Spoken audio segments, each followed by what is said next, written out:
Shalom, welcome to Tactically Torah. I am Heath Hayes, and today I wanted to show you something that could save the life of your engine if you have a gasoline direct injected motor.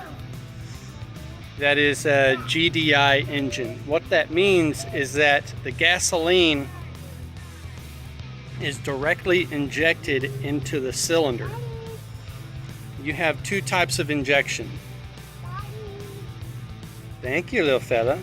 You have gasoline direct injection, and then the other one being port injection, meaning rather than being directly injected into the cylinder on top of the piston head, it is actually injected on top of the valves so that when the valve opens, the gasoline pours into the cylinder. So why is this important? What does this mean? A gasoline direct injection motor typically has a lot of pressure in the cylinder head. Well, I mean, you know, pretty much every engine has high pressure, but specifically one being like the like what I have is the Ford. I have a 2014 F-150 four-wheel drive, and it has the 5-liter Coyote. It's a V8, 5-liter V8, dual overhead cam. It's, I mean, just an all-around strong motor, and it really performs in the mid-range RPMs. You know, like 4, 5, 3.5 to 4,000 RPMs is really where it shines. It does, I mean, it builds a lot of power. Relatively good amount of torque as well. Anyways, what I have here is an oil catch can. I normally try to change my oil every 5,000 miles. Right now I'm actually sitting at around 6,200 miles, and it's a lot of towing. I tow that trailer on a regular basis, normally at least probably about 300 miles a week is about the average for what it's working out to. And I've even had 2 trips for rentals that have been 100 plus miles one way. So with that said, the more of a load you put on the engine, the more strain, the more pressure it builds up, the more oil is going back on your valves. So I'm going to open this thing up and show you what 6,000 miles worth of oil, literally just coming out of vapor from the positive crankcase ventilation from the PCV valve. I'm going to show you what that looks like. Alright, so what we're looking at here is my oil catch can installed. The reason I went with the Ford Performance catch can is because it's made specifically to mount to the motor, and the capacity is significantly higher or larger than, you know, stuff that I've seen on the market, you know, such as by like, you know, JLT, which is only, you know, maybe 3 ounces, I think, where this one I think is 7 ounces. The higher capacity just means more to me, I guess. Anyways, so this is where it's mounted right here. There are 2 holes on the valve cover that these directly push into. Then you have your PCV, which before this I had it comes stock with a single hose that runs directly from the PCV all the way around to right here, which goes directly into the air intake manifold. Okay, so that air intake creates a vacuum on this hose, and that vacuum helps pull the crankcase, the gases that build up inside the motor, pull that back in, and then all those gases get reintroduced into the cylinder and then burned. So the problem with that is those gases without this, it's oily. The gases, it's an oily gaseous substance, so essentially there's moisture to the gas, and whenever it gets reintroduced into the cylinder, it gets reintroduced into the cylinder through the valves. Well, that oily substance ends up building up a grime on the valves. That's a big deal. So here comes to play, you come into play the oil catch can. So yeah, this one's great. Essentially what it does is the gases build up and then come out through the PCV and get sent into the lower side of the box, okay, the oil catch can. And then right here is a very fine stainless steel mesh, very, very fine. And what that does is as the gas goes through that mesh, the oil substance adheres or is caught by that stainless steel mesh, and then gravity takes effect, and then it just, as that oily substance builds up, it drops down into the reservoir, essentially allowing very little gaseous substance or oily substance to be introduced back into the air intake manifold. That's very important. So, like I said, it goes in low.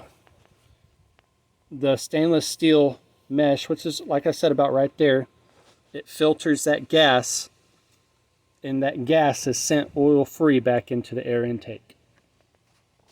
So I just wanted to show you guys how that works.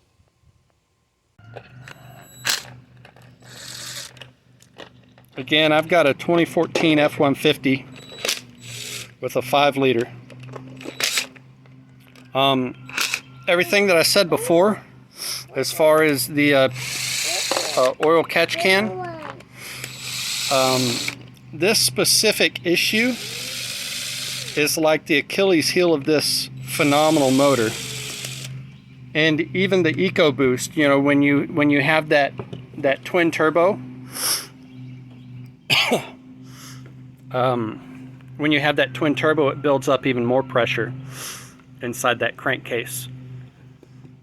So 2018 and newer, you don't have to worry about it because it has dual injection, meaning it has 16 injectors, essentially one for each cylinder, that sprays fuel directly into the cylinder as well as on top of the valve heads, keeping the valves clean. So this is 6 months worth of oil vapor. 6,000 miles worth of oil vapor that this thing has collected.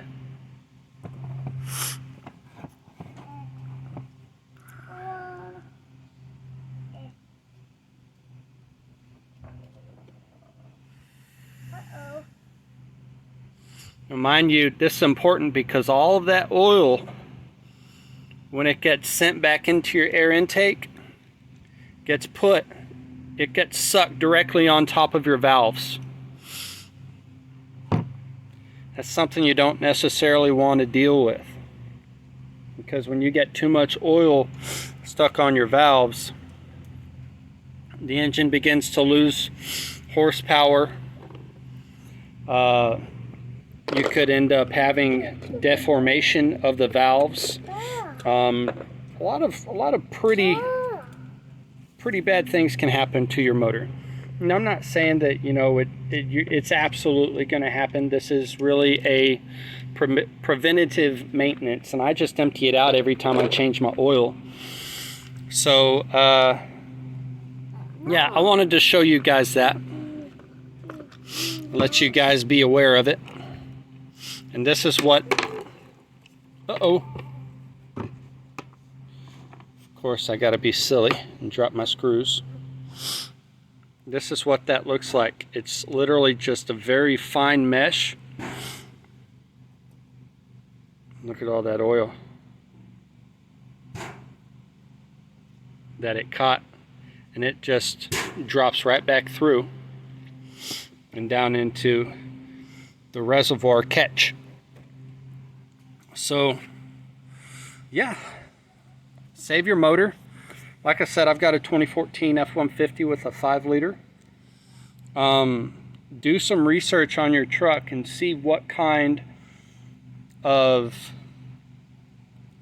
fuel injection it has, and likely if it is a gasoline direct injection motor, one of these would be a good idea to install. Alright guys, so I just finished changing my oil. I wanted to show you my cluster, my dash cluster. And by the way, rotate your tires. It's important. It's a part of being a good steward with what you have. If you rotate your tires, it's going to take care of your tires. You know, like for example, it costs $1,500 for the tires that I have. All 4 of them. It's not cheap. But with that said, I rotate them every 5,000 miles, so every oil change. They're 10-ply LT tires, and they started out with 17 30 seconds as far as tire tread is concerned, and now they're down to 13 30 seconds, and they're just rocking and rolling. They're great tires, but I'm taking care of them. I'm doing my due diligence. I've rotated them 4 times now, which means I've got about I rotated them the other day, and I've got, man, just over 20,000 miles on them, and they still look phenomenal. They're just great tires all the way around. But I'm doing my due diligence. I'm taking care of them. But that's not why I'm here. That's just kind of a side thought. You guys need to be a steward with what you have. Make sure you're doing your maintenance, I think, is the point that I'm trying to get across. Change your oil. Check your fluids. You know, if you haven't changed the fluid in your differential and it's been 100,000 miles, you need to change it. You know, your transmission, so on and so forth. Stay on top of these things because it's important. It'll save you a headache in the long run. All right, so now to my dash cluster. All right, so this is what I'm working with. Trip B. So that's what I'm working on. 181 hours for the oil change, 6,159.7 miles, 11.3 miles per gallon. Mind you guys, I tow a lot. And 545 gallons used for the oil change. So that's what we're working with. You guys saw how much oil was in that that oil reservoir for the oil catch can. That's a lot of oil that gets gummed up on your valves. So take care of your engine, show it some love, and it's some preventive maintenance. So I'm going to go ahead and clear this out, reset, and go to my settings, I believe. Let's see. I can't remember where it is. Oil life reset. Set to 100%. Boom. There we go, guys. All right, bless you. Stay on top of your maintenance. Do your due diligence. Do everything that you need to do. And I'm calling it quits on this one. Shalom.